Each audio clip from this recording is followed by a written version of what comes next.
The church smelled of lilies and beeswax, and the faint, damp iron of rain against stone. Seraphine Lockhart stood at the back of St. Albans, her gloved hand resting on her father's arm, and tried very hard to keep breathing. The organist had played the prelude twice. The candles along the aisle had burned a full inch lower than they should have.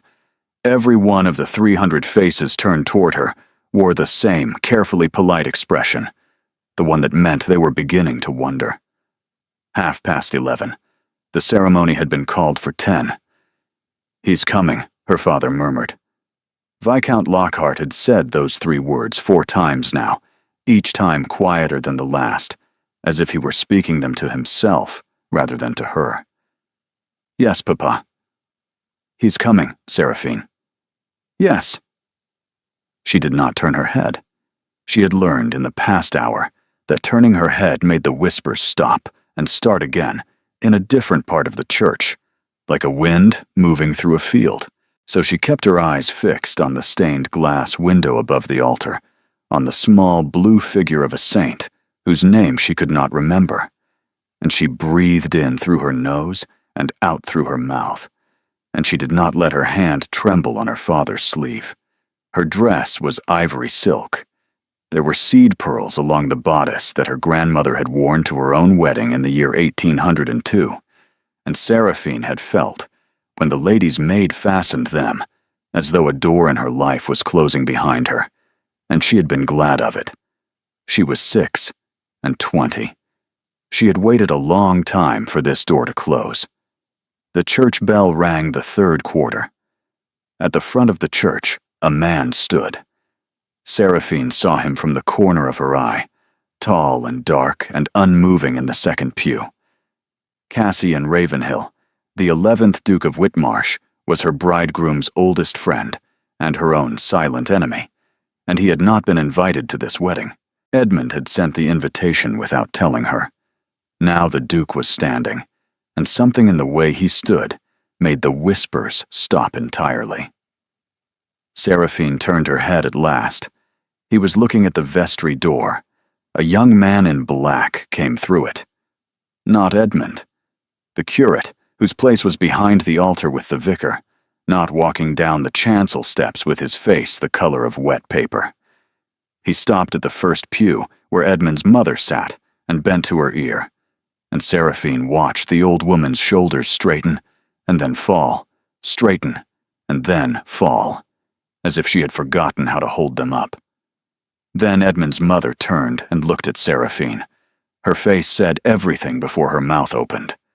The whispering began again, louder this time, and Seraphine felt her father's arm stiffen beneath her hand, and she understood, with a clarity so sharp it was almost calm, that Edmund Thorne was not coming, that he had decided, sometime between yesterday and now, not to marry her, and that he had not sent word. "Papa," she said very quietly. "Wait. Papa, he is not coming. We don't know that yet. We do." Her voice did not shake. Somewhere far beneath the surface of her, a wall was collapsing very slowly into a cellar she had spent years building to hold exactly this. She had known. She had known for weeks, and she had not let herself know, and now the knowing had arrived in a church full of 300 people. At the front of the church, the vicar stepped forward and began to speak in the low, careful voice that men use when they are about to say something unforgivable. He said the words regret and circumstances and beyond our control, and Seraphine heard them as if through a long stone passage, the consonants arriving before the meaning. Somewhere, a child began to cry. Seraphine looked down at her bouquet. White roses, ivy, a single sprig of rosemary. She had chosen the rosemary herself, for remembrance. Her Edmund. The thought was so cruel she almost laughed. She took a step back. Her father's hand tightened on hers. "Seraphine, I should like to go home, Papa." "Seraphine, not yet. Let me—" "Now, please." She did not know if her legs would carry her the length of the aisle back to the door under 300 pairs of eyes. But she would try, and she would not cry until she was home. She took a second step. "My Lord Viscount." The voice came from the front of the church, and it was not loud, and it did not need to be. It carried the way a struck bell carries. Seraphine looked up. Cassian Ravenhill had moved into the aisle. He was walking toward her, not quickly, not slowly, with the unhurried, absolute deliberation of a man who had already decided something and was not going to be persuaded out of it. He wore black, the severe black of the court, and his gloves were gray, and his face was perfectly still. Seraphine had known him for 9 years. She had disliked him for 8.5 of them. She had, in all that time, seen him smile exactly twice, and neither smile had been for her. He stopped 3 paces from her. The church had gone entirely silent. "Miss Lockhart." "Your Grace." She did not know how her voice came out level. It did. He looked at her for a long moment, and she had the dislocating impression that he was seeing her for the first time, that all the years of polite indifference and dry, cutting remarks had been a curtain across a window, and the curtain had just been pulled back, and she could not tell what was on the other side. "Forgive me," he said. "I am about to be very improper." "I do not. Will you walk with me a moment? Only to the vestry. I should like to say something to you in private, and I should like to say it now." It was not a request. It was not a command. It was a third thing she had no name for, and she found herself, absurdly, taking his offered arm instead of her father's, because the Duke's eyes were steady, and because she had, in that moment, nothing else in the world to hold on to. He led her through the side door of the chancel, past the curate, who stepped aside as though he had been waiting for it, and into the small paneled room where grooms were meant to wait before weddings. The room was empty. There was a decanter of wine on the table and 2 glasses, and one of the glasses had been filled and set down and not drunk. Cassian Ravenhill closed the door behind them. He did not let go of her arm. "Miss Lockhart," he said, "I'm going to ask you something, and I am going to ask it badly, and I need you to hear it as it is meant, not as it sounds. Do you understand me?" "No." "Good. That is honest, at least." He released her arm and stepped back and stood facing her with his hands at his sides, as if he were about to receive a sentence in court. "Edmund Thorne is not coming," he said. "He will not come today, or tomorrow, or ever. I have known for 3 days. I came this morning to stop him, and I arrived too late, and I did not know until I stood in the back of that church that he had not even done you the courtesy of a letter." The room tilted very gently. "You knew." "I knew he intended to go. I did not know he would leave you to learn it there." His jaw moved. "I'm sorry. That is the first and smallest thing I owe you." "And the second?" He looked at her. "Seraphine Lockhart," he said. "You have been humiliated in front of 300 people through no fault of your own, and if you walk back down that aisle alone, you will be ruined, not for a season, for the rest of your life. No gentleman of standing will offer for you. No drawing room will receive you without whispering. I am aware. There is one thing I can offer that will stop it." She waited. He did not drop his eyes. "Be my Duchess instead." She heard the words. She did not, for a long moment, understand them. The room was very quiet. Rain had begun to strike the narrow window above the decanter, and the sound of it was the only sound, and Seraphine stood in her ivory silk, with the seed pearls from 1802 across her bodice, and felt, quite distinctly, the floor move beneath her feet. "Say that again. Be my Duchess. That is not a thing a man says. It is the thing I am saying. You do not even like me." Something passed across his face then, too quickly to name, and he looked away from her for the first time since he had entered the room, toward the unused glass on the table, and when he spoke again his voice was lower. "That is a separate matter. We will come to it if there is time. Right now, there is a church full of people who are deciding, in this quarter of an hour, what the rest of your life looks like. And I am offering you an answer that will silence every one of them before the hour is out. You may take it or refuse it. I should prefer you take it. You cannot mean this. I do. Your family, your position, my position is precisely why I can mean it. There is no man in England whose announcement would carry further. If I walk out of this vestry and tell the congregation that you have done me the honor of accepting an offer I made weeks ago, that Thorne's withdrawal is a matter you and I arranged privately, not one man in that church will contradict me. By tonight, there will be no scandal. There will only be the story of the Duke of Whitmarsh's unconventional betrothal. You would lie to 300 people. I would tell them the version of events that protects you. And yourself. His eyes came back to hers. Yes, he said. And myself. I am not pretending to be without motive. Hear the terms before you answer. There are terms. There are always terms, Miss Lockhart. I am proposing that we marry quietly, by special license, within the week. That you live at Whitmarsh House, which is large enough that you will not be obliged to see me more than at dinner if you do not wish to. That we appear together at the necessary occasions, Parliament, Court, the first 3 balls of the season. That after 2 years, if you are unhappy, I will arrange a separation of households. You will retain the title, the settlements, and the protection.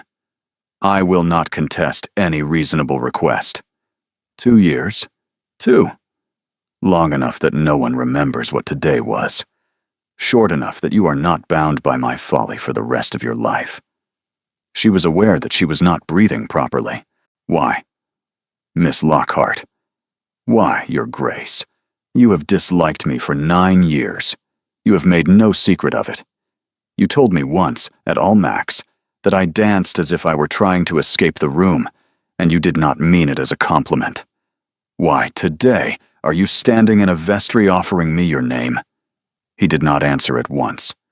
Because, he said, 3 days ago, Edmund Thorne came to my study and told me he intended to end your engagement. I asked him why. He said a number of things, most of which were lies, and one of which I found unbearable. And I told him that if he broke faith with you, I would not speak to him again as long as I lived. He went home. I thought I had persuaded him. I had not. I came here this morning to prevent this. I failed. What did he say that was unbearable? That is not relevant to your decision. It is entirely relevant. Miss Lockhart, what did he say? A muscle moved in his jaw. He said, the Duke told her very quietly, that you were a kind and handsome woman and a good match, and that he was fond of you, but that he had never, in 2 years, been able to make himself love you, and that he was not willing to spend his life pretending. He said it in those words. He said them as if they were reasonable. The floor moved again. And you? I told him that a man who cannot love Seraphine Lockhart has examined himself insufficiently. I told him to go home and examine himself. He did not. Seraphine put out a hand and touched the edge of the table, very lightly, to be sure it was still there. You should not have said that to him. I know. You should not be saying it to me. I know that as well. The rain struck the window harder. Outside the vestry, through the thin wall, she could hear the murmur of the church beginning to rise, the first sharp, carrying voices of women who were no longer bothering to whisper. There is a condition, she said. Name it. If I accept, I want the truth of one thing from you. You said there was a separate matter. Your dislike of me. I want to know what it was. I want to know why you have been cold to me for 9 years. I will not marry a man who will not tell me that much. He was silent for a long moment. That, he said, is a larger bill than you know you are presenting. Then pay it.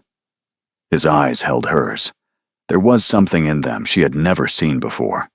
Something that was not the cool, assessing amusement of the ballroom. And she realized, with a soft lurch somewhere under her ribs, that he was afraid.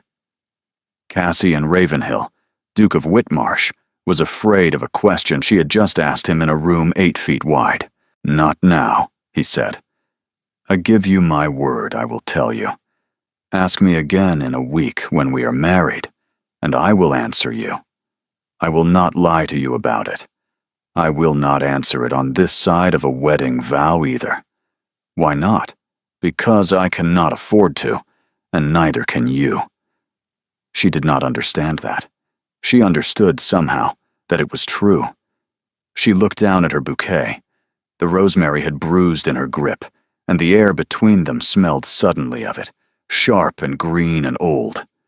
For remembrance. Her grandmother had worn these pearls on a morning in 1802, and had lived 60 years afterward, and had never once, according to family legend, regretted walking through a church door. Seraphine lifted her chin. "Very well," she said. "I accept. On my terms as well as yours. Name them. The truth in a week, and before we walk out of this vestry, you will offer me your arm, not take mine.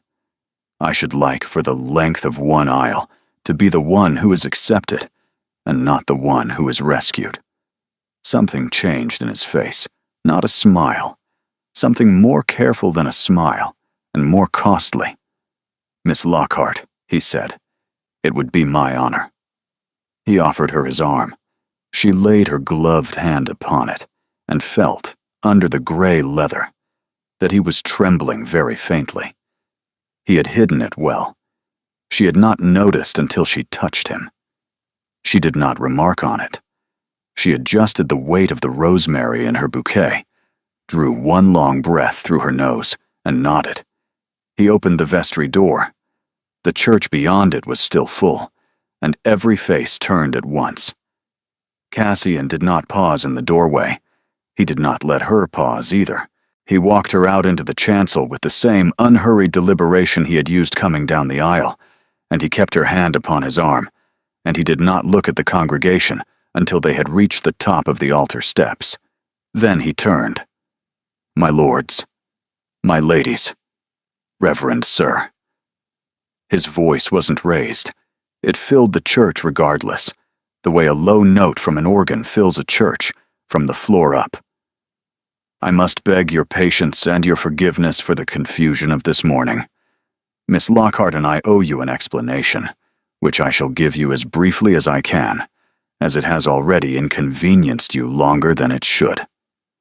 Seraphine kept her chin level. She did not know what he was going to say. She had not asked. She had trusted him, and she had not known, a quarter of an hour before, that she was capable of trusting him.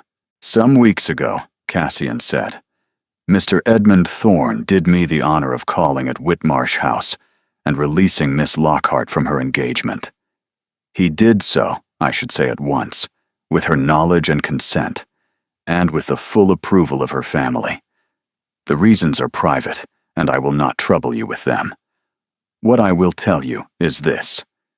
At the same interview, Miss Lockhart did me the very great honor of accepting a proposal I had made to her some time before, and which I had withdrawn only out of deference to her prior commitment. The arrangements for this morning were already in hand before Mr. Thorne was able to send word to the parish. The fault of the delay is mine, and mine alone.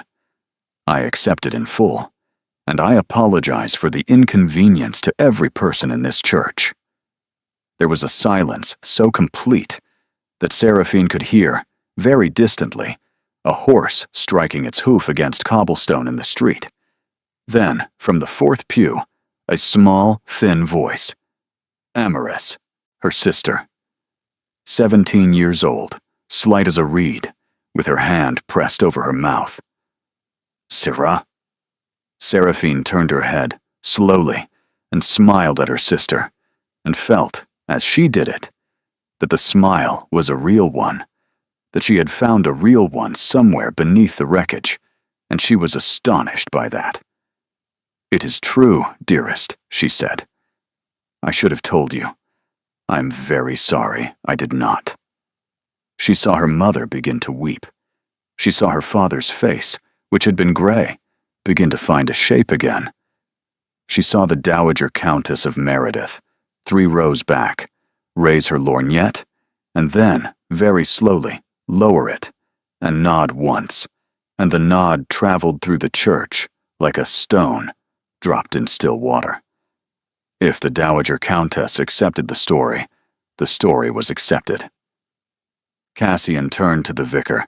"Reverend," he said, "would you do us the very great kindness, before this company disperses, of reading the banns a 3rd time, so that all here may witness it? We shall be married by special license within the week, but I should like these good people to hear the announcement from your own lips, so that there is no doubt where we stand." The vicar, who had been in the profession 31 years, and had never heard of such a thing, did what any clergyman of long service would have done when addressed by a duke in front of 300 witnesses. He read the banns. When he was finished, Cassian turned once more to the congregation. "Miss Lockhart and I should like to thank you for your company, for your patience, and for your silence on a private matter. You are very welcome to remain here as long as you wish. You are equally welcome to leave. My carriage is at the south door. We will be the first to go, if you will permit us the discourtesy." He offered Seraphine his arm again. She took it. They walked down the aisle together, in a silence which was not the silence of shock any longer, but the silence of a story being rapidly rewritten in 300 heads at once. Seraphine kept her eyes forward. She did not look at any one face. She did not permit herself. She smelled the bruised rosemary in her bouquet, and the beeswax, and the rain, and she felt Cassian's arm beneath her hand, and she thought, with a clarity so strange it was almost comic, "I am going to marry this man. I do not know him. I have been protected by him. Neither of those things is quite the same as being loved." They reached the south door. A footman in Whitmarsh livery held it open. The rain had softened to a mist, and the carriage stood a few feet beyond the portico, and Cassian handed her up into it himself, and climbed in after her, and sat opposite her, in the small, warm dark of it, and did not speak. The door closed. The carriage moved. Seraphine found that her hands were shaking, only now, only when there was no one to see. "Breathe," Cassian said quite gently. "I am. Not well. I will." He did not reach for her. He sat with his hands on his knees, and looked at the window, and waited. After a long moment, without looking at him, she said, "You were very good in there. I have had practice." "At what?" "At standing in front of people and saying things I do not entirely believe." "Did you not believe it?" "I believed the parts that were true." "Which parts?" He was silent a moment. "That I had proposed," he said, "and that you had accepted. Both were true." The chronology was somewhat rearranged. The carriage turned out of the churchyard. Behind them, the bells of St. Albans began, at last, to ring. They were married 6 days later in the private chapel at Whitmarsh House. The ceremony was small. Her father, her mother, her sister Amaris, Cassian's aunt, Lady Cressida Ravenhill, who was the only member of his family he had written to, and who had answered within the day with a letter Seraphine had not been permitted to read. The Dowager Countess of Meredith, who had invited herself and been accepted with relief. The vicar who had read the banns at St. Albans. No one else. Cassian's father, the Duke of Ravenmere, had not been sent an invitation. Seraphine did not ask why.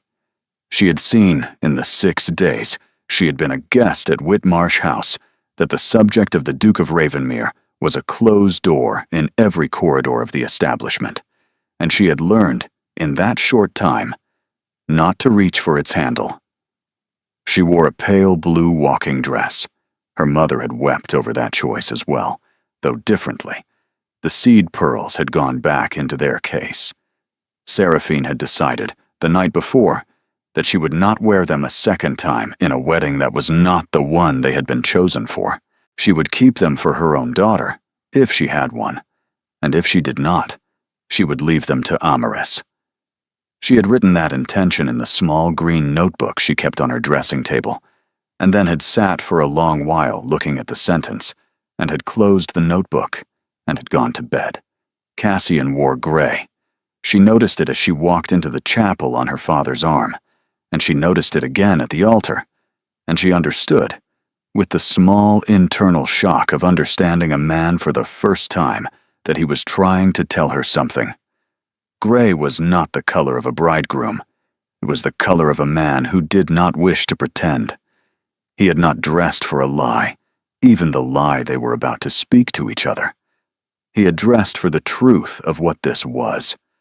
She found, to her surprise, that she was grateful. The vows were the ordinary vows. She spoke them in a voice that did not tremble, and he spoke them in a voice that did not tremble. And when he placed the ring upon her finger, she felt the weight of it settle, as though it had been made for her hand, which perhaps it had. She had not asked where the ring came from. She did not ask now. It was a plain gold band, heavier than she had expected, and it was warm from his pocket. "I pronounce you man and wife." He did not kiss her. She had not known whether he would. The vicar had not instructed it, and Cassian had not moved to do it, and so they stood for a moment, facing each other with the small, careful distance of two people who had just signed a treaty, and then he offered her his arm, and she took it, and they walked together down the short aisle of the private chapel and out into the rest of their lives. Her mother was weeping openly. Her father was not. Amaris was staring at Cassian with an expression of undisguised, almost frightened curiosity, and Cassian, passing her, paused and said very quietly, "Miss Amaris." "Your Grace." "I am your brother now, I suppose." "I suppose you are?" "I expect you will find me a disappointment. I am not entertaining. But I am reliable, and I am fond of books, and I think if we are patient with each other, we shall come to be easy company in the same room." Amaris, who had been terrified, let out a breath she had not known she was holding, and nodded and said, "I should like that." He moved on, with Seraphine on his arm. That was the first moment in which Seraphine thought, quite clearly, that she might have done a worse thing than marry him. The wedding breakfast was held in the small dining room on the south side of the house. There were 14 courses, most of which no one ate. Lady Cressida, who was 60 and forthright, sat at Seraphine's right hand and talked to her for 40 minutes without pausing, about nothing in particular, which Seraphine came to understand was the most generous thing Lady Cressida could have done for her. It filled the silence. It gave her a wall to stand behind while the rest of the table looked at her and looked away again. At some point during the third remove, the Dowager Countess of Meredith, on her other side, leaned a very small degree closer and said, without lowering her voice, "My dear, there will be talk. There is talk already. It will not last. Duchesses are not long subjects of talk. People bore quickly of them. You will find that within a month no one will mention him, and within a year no one will remember that you were ever anything but his. Thank you, my lady." I did not say it kindly. I said it because it is true. I understand. And, the Dowager added, more quietly, "He has loved you for a long time. I do not know if he has told you. He would not have done what he did in that church for a woman he had not loved for a long time." "I thought you should know." Seraphine did not drop her fork. She did not raise her eyes. She took a careful sip of her wine. "Are you certain?" "I'm 78, my dear. I have been certain of very little in my life. I am certain of this." Seraphine set the glass down. She did not answer. At the head of the table, Cassian was talking to her father about the drainage on the North Estate. His face showed nothing. Neither did hers, she thought. Neither did hers. The guests left before 4 o'clock. Lady Cressida was the last. She kissed Seraphine on both cheeks, with a dry firmness that was not affectionate and was not unkind, and said at the door, "You will be lonely in this house. Write to me when the loneliness becomes inconvenient." "Thank you, Lady Cressida." She left. Seraphine stood in the hall of Whitmarsh House and realized that she was now alone in this house, with a man she had known for 9 years and did not know at all. He was standing 10 feet away from her, beside the marble table where visitors' cards were kept, and he was watching her with the same still, careful attention he had used in the vestry. "Cassian will do, when we are alone, if you can bear it." "Seraphine, then. Seraphine." He said it as though trying the shape of it in his mouth. He gestured at the wide staircase. "Your rooms are on the first floor, south side. You have the full use of the west wing. Dinner is at 8. You need not attend tonight, if you would prefer to dine in your rooms." "I shall attend." "Cassian." He had already turned toward the library. He turned back. "Thank you. For the gray." He looked at her for a long moment, and she saw that he understood what she meant, and that the understanding cost him something. "You are welcome," he said. He went into the library. The door shut. Seraphine climbed the staircase alone. The first week of the marriage passed in a careful, courteous quiet that was the strangest week of Seraphine's life. Cassian kept his word. She was not obliged to see him except at dinner. She did not, at first, see him even then. He sent word on the second evening that business kept him in the city. On the third evening, she sent word back that business had kept her occupied as well.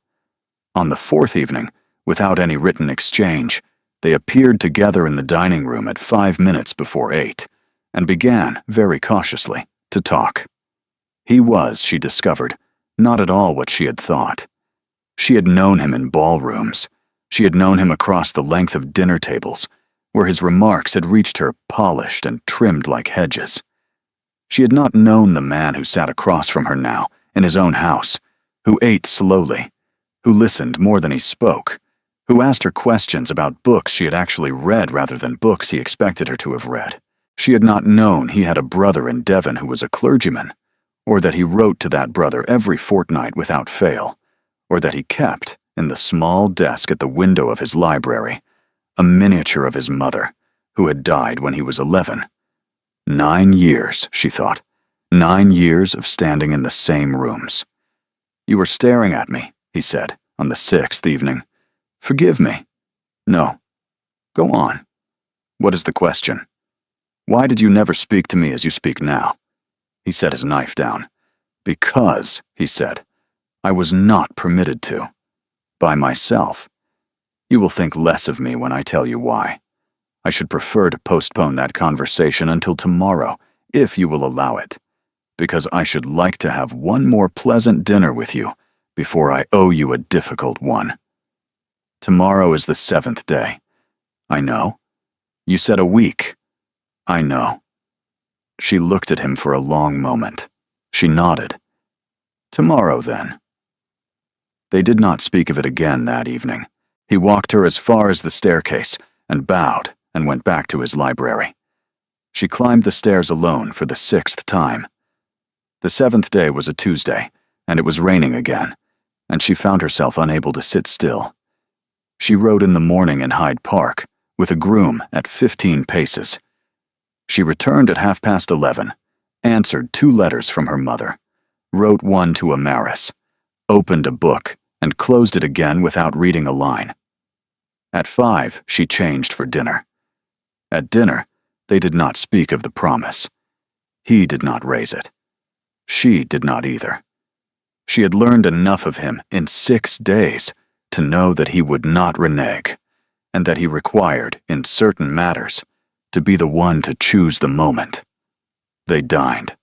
They spoke of her father's drainage question, which had been settled, and of a new book on the naval engagements of the American War. They took coffee in the small drawing room, which had been his mother's, and which Cassian had not changed since. Seraphine sat in the yellow chair by the window. He stood at the mantel. When the footman had gone and closed the door, he said, without preamble, "You asked me in the vestry why I had been cold to you for 9 years. Yes. The honest answer is that I fell in love with you the first time we met, at your cousin's coming-out ball, and I have been in love with you ever since, and I was exceedingly bad at it for most of that time." The clock on the mantel ticked 4 times before she could speak. "That is not the answer I expected. It is not the answer I wish to give. Cassian, let me finish, please. I had practiced this, and I shall lose it if I stop." She nodded.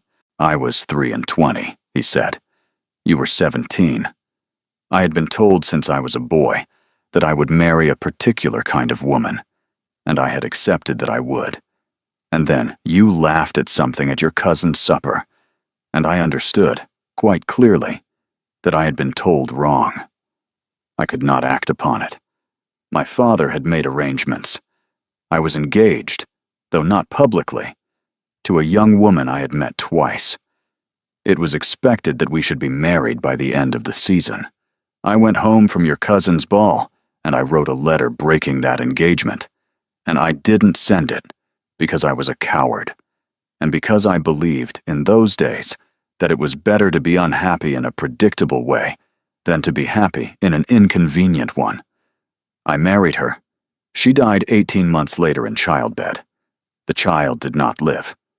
I came out of mourning 4 years after that, and by then you had been presented to society and were being courted by better men than I deserved to be, and I had convinced myself that I had no right to ruin your prospects by presenting mine. So I stood across rooms. I said dry things. I made you dislike me on purpose, because it was easier to be disliked than to be hoped for. That is the truth. That is why I was cold. I wasn't cold. I was afraid." She did not, for a long moment, trust her own voice. "Cassian." "Yes." "Edmund? What of him?" "You introduced him to me." He went very still. "I did. Why?" "Because I believed that he could make you happy, and I could not. Because I had persuaded myself that a man who loved you at a distance had no claim on you greater than a man who might love you up close. I was mistaken. I have been mistaken for a very long time." He paused. "He did not love you. I should have known that. I did not know it in time." Seraphine set her cup down on the small table beside her chair. Her hand was steady. She was surprised by that. She stood. "I think," she said, "I should like to go upstairs now." "Of course. Thank you for the truth. You asked for it." "Yes," she said. "I did." She walked out of the drawing room and up the stairs and along the corridor to her own rooms, and she closed the door behind her and stood with her back against it, and she did not weep. She had not wept since the morning of the wedding that wasn't a wedding, and she did not weep now. She stood with her hand pressed flat against the painted wood, and she understood that the man she had married for protection had just told her he had loved her for 9 years, and that she did not know, yet, what she felt about it. She was going to have to find out. She did not sleep that night. She lay in the unfamiliar bed in the unfamiliar room, which was very fine and smelled of lavender, and she stared at the ceiling and ran the evening over and over in her head. He had loved her for 9 years. He had stood across rooms from her for 9 years and had cut her with small, clever remarks for 9 years, and he had done it, by his own testimony, on purpose, because he had believed himself not worthy of her. She did not know which piece of that testimony she was most furious about. She lay in the bed, and the fury and the wonder and a small, frightened, rising tenderness moved through her in turns, and the sky outside the window went from black to gray, to the pale, bruised pearl of a London morning in late spring, and she had not closed her eyes. At 7, she rose and rang for her maid. At 9, she sent a note downstairs, asking whether His Grace would be available to ride in the park with her that morning at 10. The answer came back on a folded square of paper in his own hand, not the secretary's. 3 words. Yes. Of course, she met him at the front door at 10, dressed in dark green riding habit, and he had waited for her at the bottom of the steps, with her mare already saddled, and his own bay held by a groom a few paces off, and she realized, as she crossed the gravel to him, that she did not know what she was going to say. She had ridden for years without knowing what to say, and she had never minded. Today she minded. "Good morning, Your Grace." "Cassian." "Good morning, Cassian." "Good morning." He helped her mount. His gloved hand was steady under her boot. She felt very sharply the place where his fingers closed briefly around her ankle through the leather, and she was aware that a week ago she would not have been. They rode side by side through the gate and into the park, which was almost empty at that hour, and they walked their horses for perhaps half a mile before she spoke. "I am not angry with you," she said. "I thought I would be. I spent the night thinking I was. I am not." "That is generous of you." "No, it is only accurate. I am furious with you, which is a different thing." His mouth moved, not quite a smile. "Go on. You loved me at 17. "Yes." "And you did not tell me." "No." "And you married someone else, and she died, and you did not tell me." "No." "And you introduced me to Edmund Thorne, who was your oldest friend, and you stood at that man's elbow for 2 years while I arranged a wedding to him, and you did not tell me." "No." "Cassian." "Yes." "You have wasted a very great deal of my life." He pulled up his horse. She pulled up hers. They sat, the two of them, in the middle of the empty path under the elms, and he looked at her with an expression she had not seen on his face before, not in 9 years, not in the vestry, not at dinner, not anywhere. It was the expression of a man who had been waiting a long time to be told the exact thing he had just been told, and who found, on being told it, that he had not prepared as well as he had thought. "Yes," he said. "I have. I shall have to decide what to do about it. Yes. I am not going to decide this morning. No. But I should like you to understand, Cassian, that I did not marry you out of desperation. I was desperate. That is not the same. I married you because in the vestry you offered me a thing no one had ever offered me before, which was a choice. Edmund did not offer me a choice. He offered me an arrangement that was very nearly the thing I wanted, and I accepted it, and I did not notice the gap until he had left me at an altar. You offered me a choice. You said, in effect, here is an escape, and here are the terms, and here is the door, and you may walk out of it whenever you wish. No man had said that to me before. It is the first sentence I have heard in my whole adult life that was meant for me, and not for the Viscount's daughter, and not for the next good match, and not for the clever girl who laughs too loudly. For me." He did not speak. "So," she said, "I am not going to tell you what I feel this morning. I do not yet know, but I wanted you to know that. Thank you. That is a very poor answer. It is the only one I have." She touched her heel to the mare's flank, and the mare walked on.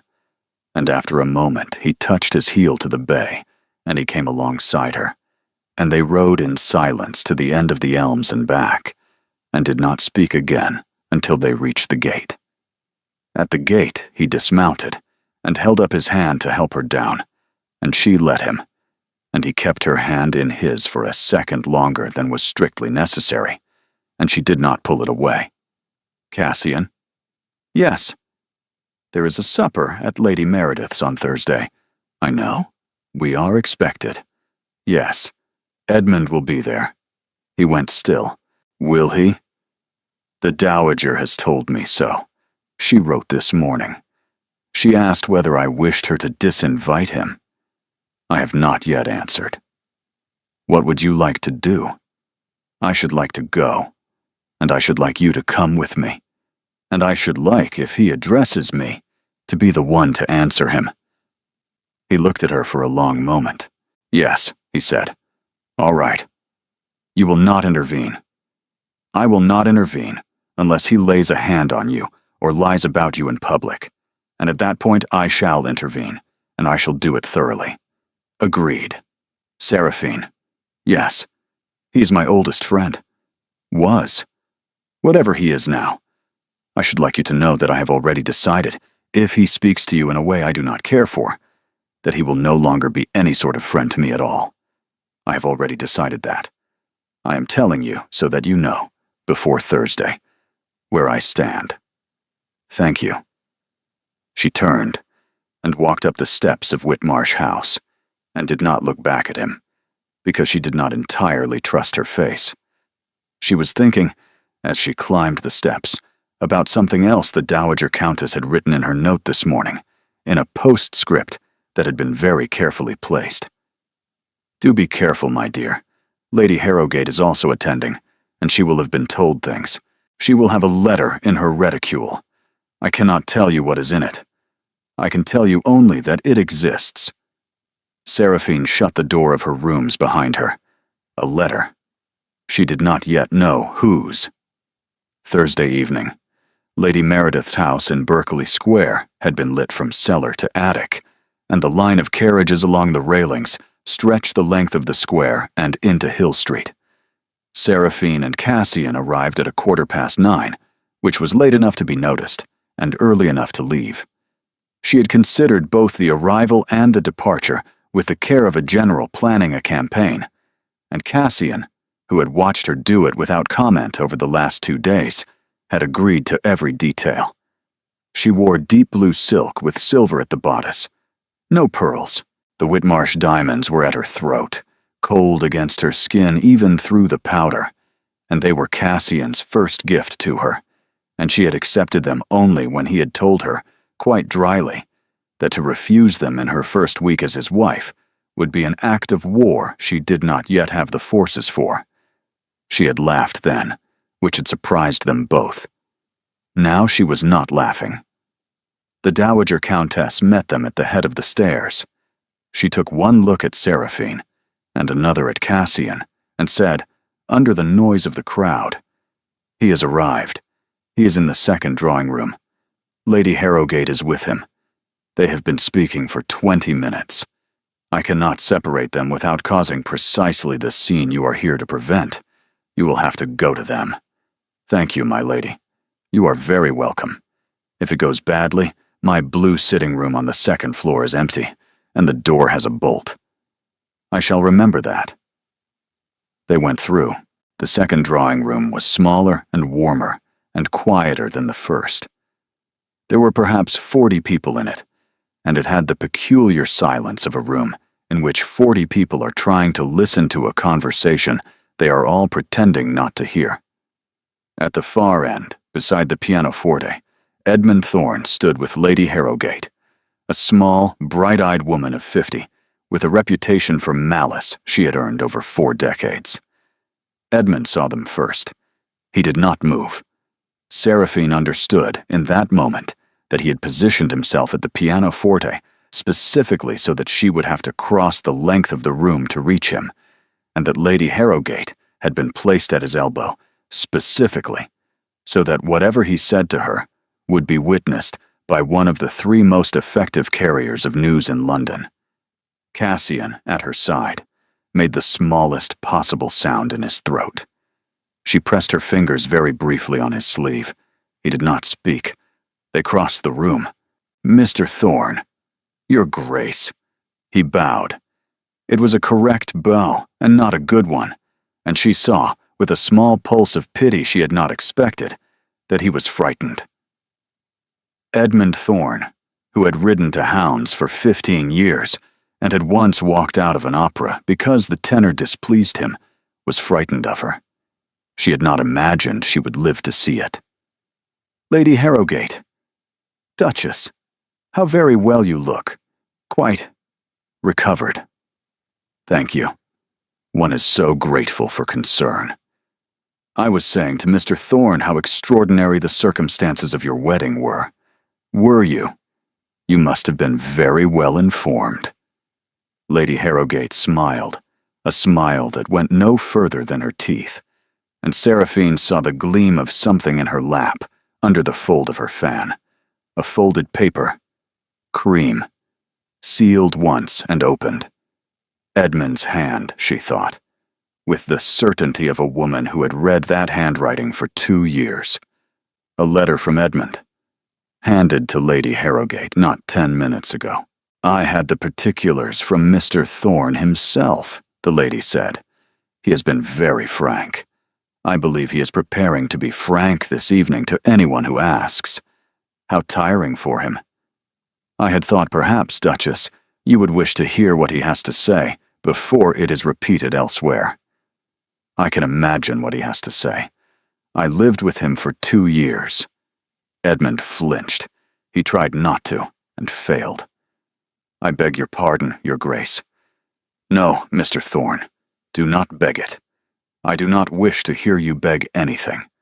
I wish to hear you say, in front of Lady Harrogate, what you have come here to say, because I should like very much to answer you while there is a witness who will carry the answer correctly. Go on. Edmund looked at Lady Harrogate. Lady Harrogate looked at the letter in her lap. Edmund looked at Seraphine.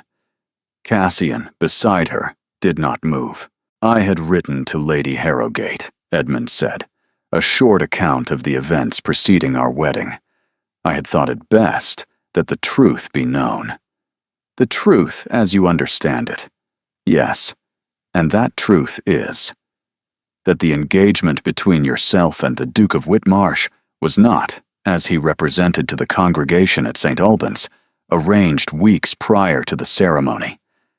That, in fact, to my own knowledge, he came to you that morning and made the offer in the vestry, and that you accepted it because you had no other choice. He swallowed. I do not say this to injure you, Duchess. I say it because, when I am asked, I do not know how to lie. Do you not? I do not. How interesting. She took 1 step forward. 1 step was the exact distance at which a woman could stand without being thought to advance, and at which a man could not retreat without being thought to flee. Mr. Thorne, she said, you are a man who arranged a wedding at St. Albans for a woman to whom he had been engaged for 2 years, and who failed to attend it, and who failed to send a letter, and who permitted her to stand at the back of a church for an hour and a half, under the eyes of 300 people, rather than do her the simple courtesy of a written word. I should like you to tell Lady Harrogate, in plain English, what kind of man that makes you. Edmund did not answer. I shall wait, she said. The drawing room had gone silent. Every conversation within 30 feet had stopped. Lady Harrogate had put her fan down. Duchess, Mr. Thorne, I am waiting. It makes me a coward, he said, very low. Louder, please. The lady at your left has a slight deafness on that side. He lifted his head. It makes me a coward. Yes, Seraphine said. It does. And a man who is a coward at an altar is not, I think, a reliable narrator of any woman's motives. I should not, if I were Lady Harrogate, trouble myself to repeat anything he told me. I should not, if I were any man in this room, accept a card from him for the next 12 months. I should not, if I were you, remain in this house past the next 5 minutes. You have my permission to leave. You do not have anything else of mine. She turned. She did not look at Lady Harrogate. She took Cassian's arm, and they walked the length of the drawing room, which had gone from silence to the particular rustling quiet of 100 people trying not to applaud. At the door, the Dowager Countess met them. Her eyes were wet. She did not comment on that. My dear, she said. "The blue sitting room. Now." Seraphine went. The Dowager's blue sitting room had a bolt on the door, as promised, and a decanter of brandy on the side table. She did not bolt the door. Cassian did. He stood with his back to it a moment, and then he walked to the window and stood looking out into Berkeley Square without speaking. Seraphine sat down on the blue sofa. She was not shaking. She felt a strange, clean exhaustion, as though she had just walked a very long way and had arrived. "Cassian, give me a moment." "Of course." He gave himself 3. She counted. Then he turned from the window, and his face was not composed, and she had not seen that on him before either. "Seraphine." "Yes." "If you ever," he said, "do that again without telling me exactly what you intend to do, I shall be obliged to offer my resignation as your husband on the grounds that I cannot keep up." She laughed. It came out shakier than she had expected. It came out nonetheless. "I did not know what I intended until I began. That is the part I find hardest to bear. I am sorry." "Do not be. It was magnificent. It was also terrifying, and I should like to be warned next time." She held out her hand. He took it and sat down beside her on the sofa without letting go. His thumb moved, once, across the knuckle of her ring finger, above the plain gold band, and she felt the motion of it through every bone in her arm. "There will be consequences," she said. "Yes. Lady Harrowgate will not forgive that." "No." "And Edmund. Edmund is no longer my concern. He ceased to be my concern at the moment he took out a pen and wrote that letter." "Cassian." "Yes." "I think that I'm falling in love with you." He did not, for a full 4 beats of the clock on the mantel, say anything. Then he closed his eyes briefly and opened them and said, "I have been in love with you for 9 years. I have waited so long to hear that sentence that I had stopped being able to imagine the sound of it. Say it again, please." "I think I am falling in love with you." "Again." "No. Twice is generous. I shall make you work for the 3rd. He laughed, which she had heard perhaps 4 times in the 9 years of their acquaintance, and never this sound. They didn't stay in the blue sitting room long. They descended, took brief leave of their hostess, and left Berkeley Square at 11:30 in their own carriage. She did not sleep at Whitmarsh House that night either. She did, for the first time, sleep in his bed. It was not the night itself that changed her, it was the morning. She woke before he did, in a gray light, and she lay very still and looked at the man she had married, who had loved her for 9 years, and who was now asleep beside her, with his hand open on the coverlet, as though he had been reaching for her, even in sleep. And she felt, for the first time since the morning at St. Albans, that she had arrived somewhere she had been walking toward her whole life without knowing it. She did not know what time it was when the knock came at the door of his chamber. It was too early. She heard Cassian wake, instantly, the way men wake who have expected bad news, and reach for his dressing gown, and go to the door, and speak low to someone in the corridor, and close the door. He came back to the bed and sat on the edge of it, and he looked at her with an expression she had seen once before, in the vestry at St. Albans. "What?" "My father," he said, "has placed an announcement in the Morning Post." "An announcement of what?" "Of his delight at my engagement to Lady Josephine Ardenfield, whom I am to marry in September." The room went very quiet. "Cassian." "I have never been engaged to Lady Josephine Ardenfield. I have met her twice. She is 21. Her family and mine have been in correspondence for 6 months on this matter, to which I have never given my assent, on the matter of a match my father considered suitable, and which I refused in writing in January." "Then why has he—" "Because," Cassian said, "my father has learned that I am married. He learned yesterday. His response is in the paper this morning." Seraphine pushed herself up on one elbow. "He is announcing that you will marry someone else." Yes. After the fact of your marriage to me. Yes. How is that possible? There is a registry. There are witnesses. There is a special license. It is not possible. That is not the point. The point is that the announcement has appeared, and it will be read at breakfast in 300 houses before 10 o'clock. And by noon, every hostess in London will be in the interesting position of not knowing whether she has been welcoming a duchess or an impostor. My father does not need his claim to be true. He needs it only to be printed. To do what? To ruin you, he said. Not yet. Slowly. One doubt at a time. One drawing room at a time. Until my marriage to you becomes a thing people discuss with tilted heads. He has done it before. He did it to my mother. Toward the end, he is very good at it. What do we do? I know what I wish to do. I do not yet know whether it is what you wish. Tell me. I wish to go to the offices of the Morning Post at 10 o'clock and demand a correction. I wish to go from there directly to my father's house in Grosvenor Square and require him, in his own butler's presence, to confirm the correction in his own hand. I wish, if he refuses, to cut him entirely. And if I say no, then we sit in this bed and we write 200 letters, and we live quietly for 10 years until he dies. Which of those do you prefer? I prefer the first. But I'm not going to do it unless you tell me you are willing to walk the public path with me. That is the bargain I made you in the vestry. She sat up fully. The coverlet fell to her waist. She did not reach for it.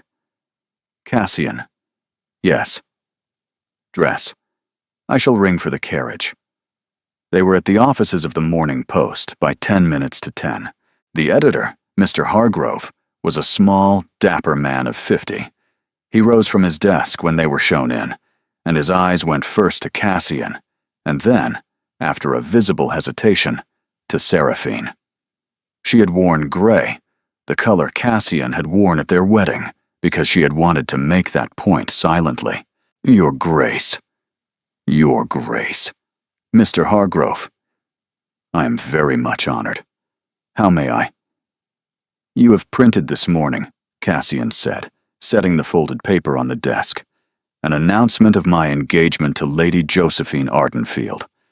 I am not engaged to Lady Josephine Ardenfield. I have been married for 7 days to the woman standing beside me. I should like to know who gave you the announcement. The announcement came from the Duke of Ravenmere, Your Grace. I had it from his secretary on Tuesday. Did you verify it with me? Or with Lady Josephine Ardenfield? Or with anyone? No, Your Grace. No. Now, Mr. Hargrove, I am going to propose a correction. You will print it on the front page of tomorrow's edition, in the same size of type as the original. The correction will state that the announcement of Wednesday was received from the Duke of Ravenmere, without the knowledge or consent of his son, that his son was in fact married on the previous Tuesday to Miss Seraphine Lockhart, now Duchess of Whitmarsh, and that the Morning Post deeply regrets any confusion. You will sign it yourself. Do we understand each other? Your Grace, the Duke of Ravenmere is my father. I am aware. You will have him in your office by noon demanding that you retract. You will decline. You will inform him that I have offered you my full support and the support of my solicitors, and that I have a personal friendship with Sir Marcus Eldridge of the King's Bench. You will not tell him I have offered him a choice. You will tell him that the correction has already been set. Your Grace, you have 40 minutes. They left. In the carriage, Cassian did not speak for a full block. Then he said, "That was unpleasant. I am sorry you had to watch it." Cassian. Yes. I think you underestimate how much I wish to watch it. He looked at her. You are, he said, not at all the woman I believed I had married. I am exactly the woman you have been telling me you have been in love with for 9 years. Yes, he said after a moment. You are. I had not quite understood that until this morning. The carriage turned into Grosvenor Square. The house of the Duke of Ravenmere was the fourth on the left, a tall white house with 6 black-painted railings and a brass knocker in the shape of a lion's head. Cassian had not entered it, Seraphine knew, in 11 months. He did not take her arm at the door. He offered her his hand. She took it. The butler, who had been in the family's service for 30 years, received them without visible expression, although his eyes flicked to Seraphine, and then, very briefly, back to Cassian. And she thought, he knows. He has already read the paper. He is sorry. His Grace will see you, Your Grace. He is in the library? Thank you, Marsh. The library was very warm. There was a fire, though the morning was mild, and the Duke of Ravenmere was standing at it. He was a tall man, who had been handsomer than his son, and was now not, and he did not turn when they entered. Cassian, Father, I see you have brought the young woman. I have brought my wife, yes. Do sit, madam, you must be fatigued. Thank you, Your Grace, I shall stand. The Duke of Ravenmere turned from the fire at last. You have come about the post. I have come to tell you that a correction will appear in tomorrow's edition, signed by Mr. Hargrove. I have come to tell you that I will not permit a second such announcement to appear in any London paper.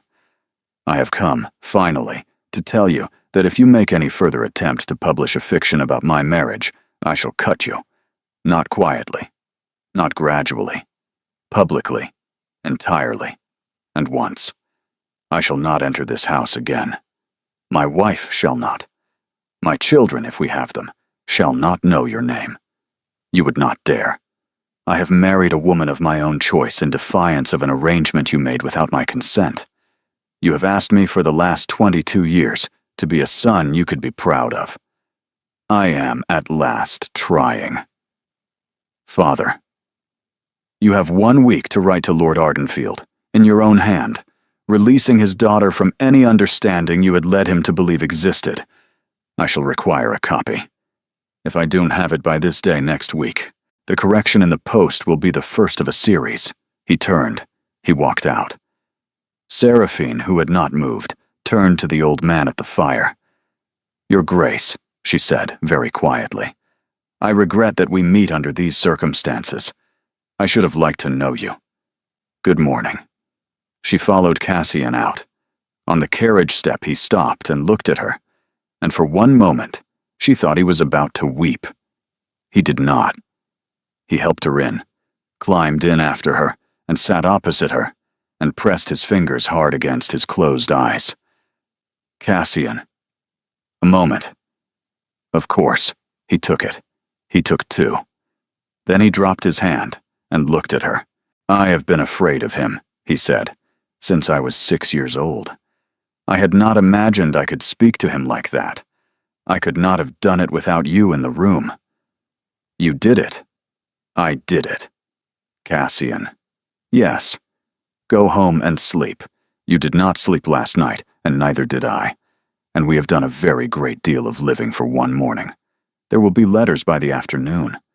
We shall need to be awake for them. He smiled. It was small. It was the first proper smile she had seen on him that had not been costly. As you wish, Duchess. As you wish, Duke. The carriage turned out of Grosvenor Square. The letters began arriving at 2:30. Seraphine sat at the small escritoire in the yellow drawing room and opened them as they came, and the pile on the silver salver grew through the afternoon until the footman had to fetch a second salver, and the second filled, and at 5:30 she had stopped opening them and had begun only to read the signatures and set them aside for the morning. There were notes of congratulation. There were notes of condolence from women who had not decided which was required. There were 3 notes from mothers of unmarried daughters who had, until this morning, believed their daughters to be in some remote running for the Whitmarsh title, and who were writing now to express delight at Seraphine's happiness in terms so careful that the delight was audibly cracking at the corners. There was a note from Lady Harrogate, who had apparently decided that the most prudent response to last night's humiliation was to write, before 10 in the morning, a letter praising Seraphine's composure and suggesting a private tea on Monday. Seraphine set that one aside unanswered.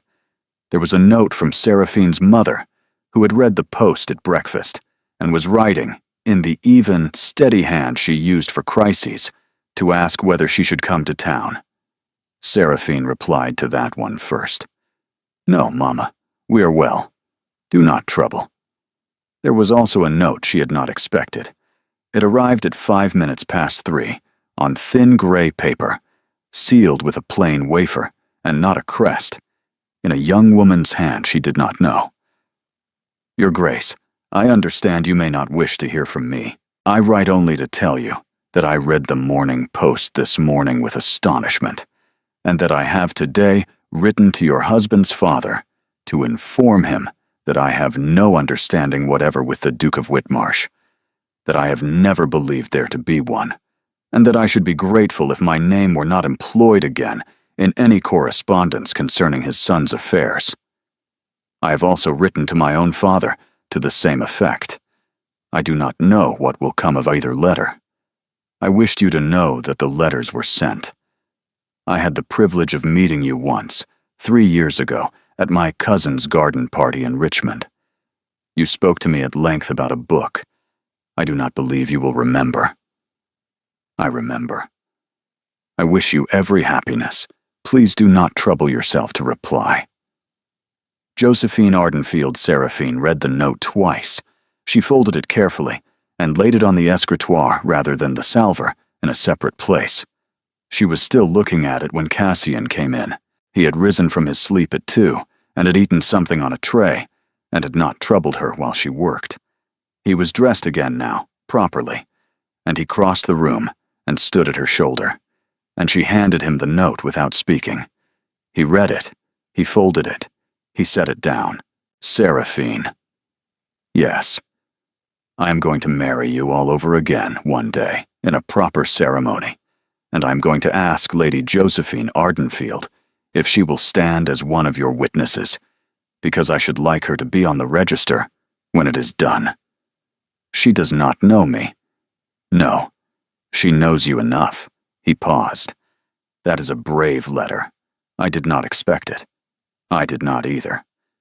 My father is losing. He does not yet know he is losing. He has always believed that a sufficiently loud lie becomes a truth if repeated. He does not understand, because he has never been shouted down, that a sufficiently true answer, given at the right volume, stops the lie in its throat. He is about to find out. Cassian. Yes. Lady Harrogate has written to me. Has she? She has proposed tea on Monday. Has she? I am going to accept." He raised his eyebrows. "Are you?" "I am. I am going to accept, and I am going to have her in this house, not in hers. And I am going to sit her in the yellow drawing room where the light is unflattering. And I am going to tell her, over thin cups and no cake, that she is welcome in this house as long as my name is not on her tongue elsewhere, and that the moment she uses my name elsewhere, she will find that she is not welcome here again. I shall say it very pleasantly. Seraphine. Yes. I am so exceedingly glad I married you. You are only saying that because I am doing your work for you. I am saying it for every reason." She laughed.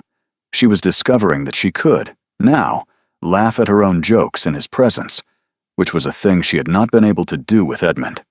It was a small discovery. It kept becoming larger.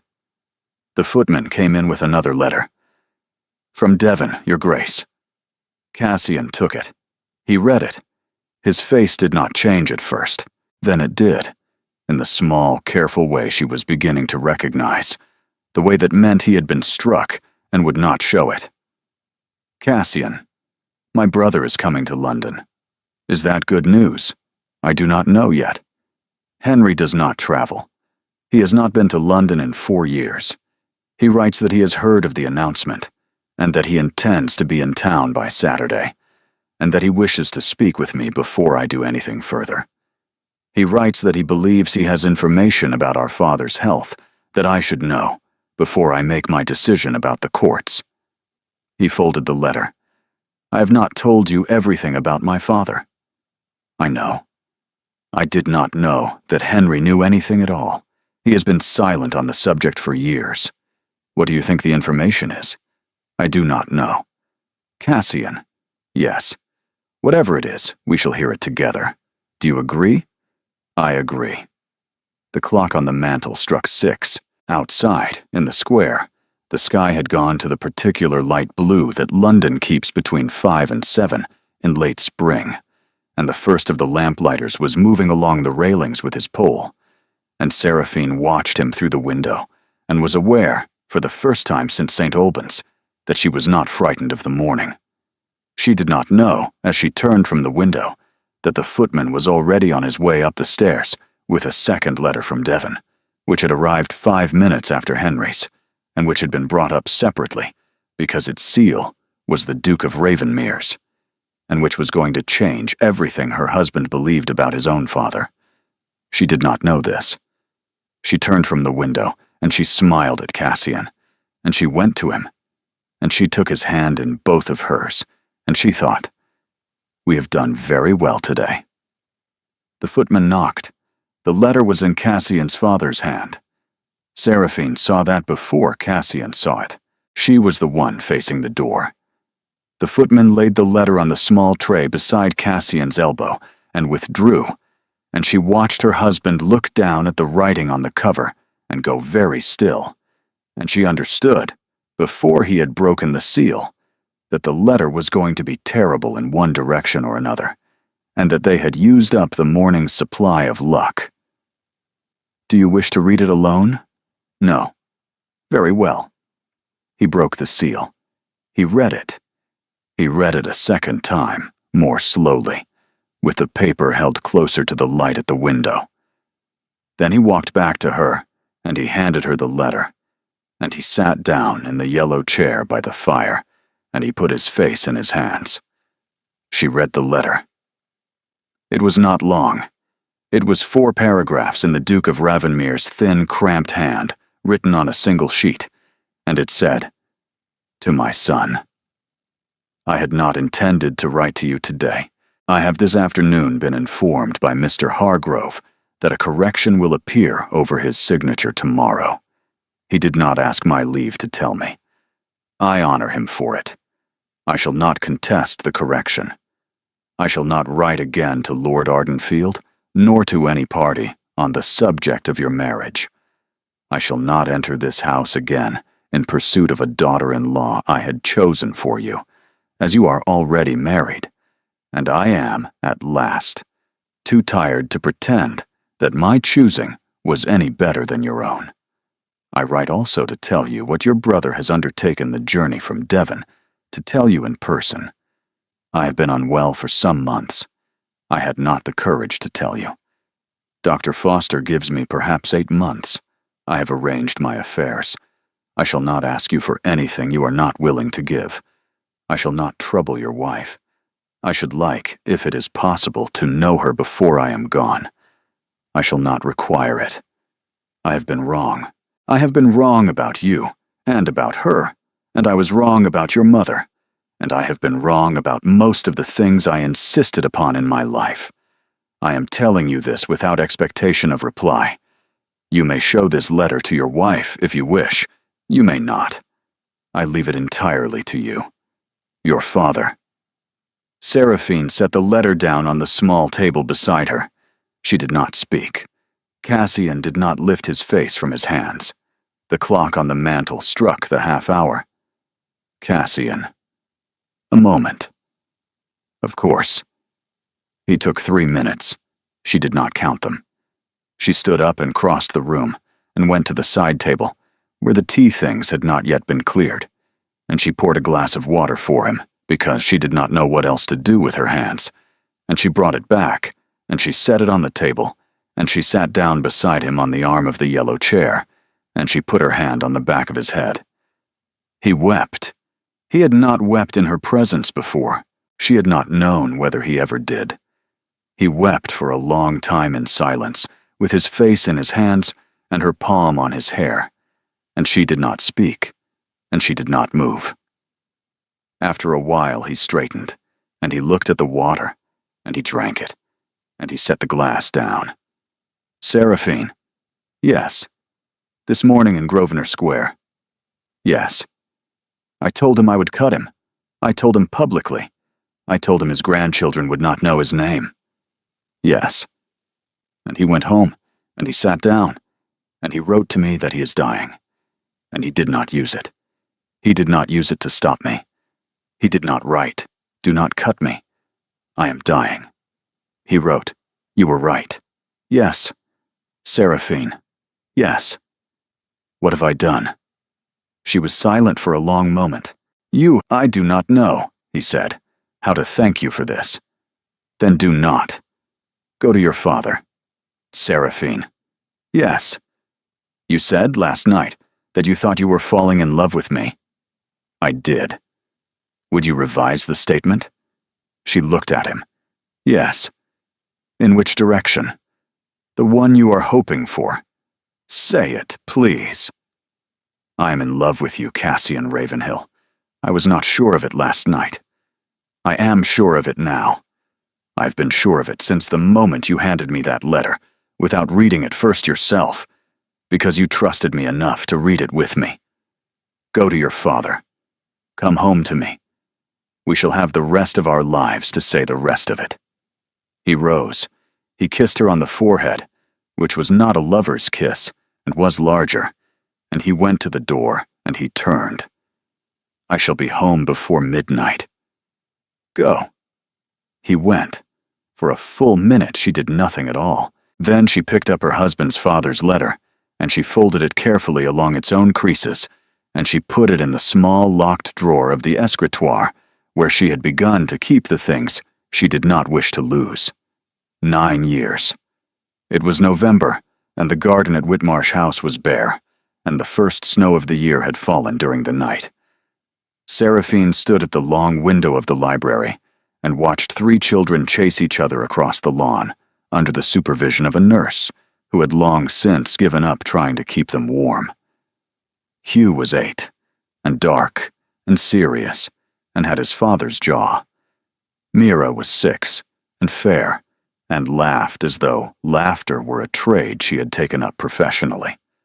Augusta, who had been born in the late summer, and was 12 weeks old, and was sleeping, at this exact moment, in a cradle by the library fire, had not yet been consulted on her own personality. The Duke of Ravenmere had lived for 14 months after the letter. He had known both his grandsons. Hugh had been born 3 months before his grandfather's death, and the old man had held him twice, and had wept twice, and had died in his own bed in Grosvenor Square on a morning in January, with Cassian holding one hand and Seraphine holding the other. He had asked her, a week before the end, whether she forgave him. She had said she did. She had meant it. Henry the clergyman had come up from Devon for the funeral, and had, to everyone's mild surprise, stayed in London afterwards, taking a living at a small parish in Kensington. He dined at Whitmarsh House every Sunday. Tom, the younger brother, had taken a commission in the Hussars, and written infrequently from abroad. Amaris had married last year. Seraphine had given her the seed pearls from 1802, and Amaris had worn them, and had cried about them, and had laughed about that. Lady Josephine Ardenfield had, the year after the Morning Post business, married a barrister of modest fortune, whom her father had disapproved of, and whom she had loved since she was 19. She and Seraphine had not become intimate friends. They wrote to each other 4 times a year, at the turn of each season, and that was enough. Seraphine had asked her, the year of Hugh's birth, if she would stand as godmother. She had. She had stood again at Mira's christening, and had written a very grave letter of acceptance for Augustus, which would occur at St. Albans in a month. St. Albans. That detail had been Cassian's choice. She had agreed to it. Edmund Thorne had married a woman from Yorkshire 6 years ago. Seraphine had heard, through channels she did not pursue, that the marriage was not happy.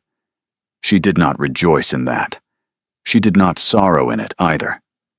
She had, at some point she could not precisely mark, stopped thinking about him altogether. Cassian came into the library behind her. She did not turn. She heard him cross the room, pause at Augusta's cradle, bend, rise, cross the remaining distance, and stop at her shoulder. They will catch their death. They will not. Hugh's coat is open. His coat is always open. He has inherited it from the Ravenmere side. I have given up. She felt, rather than heard, him laugh. He put his hand on the small of her back. They stood at the window together and watched their children in the snow. Cass, behind them, in the cradle by the fire, Augusta made a small sound that was not yet a word, and not quite a cry. Seraphine turned from the window. Her husband kissed her, properly, on the mouth, as he had been kissing her for 9 years. Then they went together to the cradle, and Cassian picked up his youngest daughter, and Seraphine put her hand on his arm, and they stood in the warm library with the snow falling again outside, and the small fire cracking, and the cradle rocking very slightly where it had been left, and she thought, quite calmly and without surprise, that she had, on a morning she had once believed to be the worst of her life, been given the best of it, and that she had only had to be brave enough to accept it. She had been. She was. She would be. Thank you for staying with Seraphine and Cassian to the end of their story. If you enjoyed this romance, please like the video, subscribe to the channel, and let me know in the comments which scene moved you most. New stories arrive every week. Until next time, keep reading, keep dreaming, and remember, the best love stories are the ones where two people finally choose each other in plain daylight.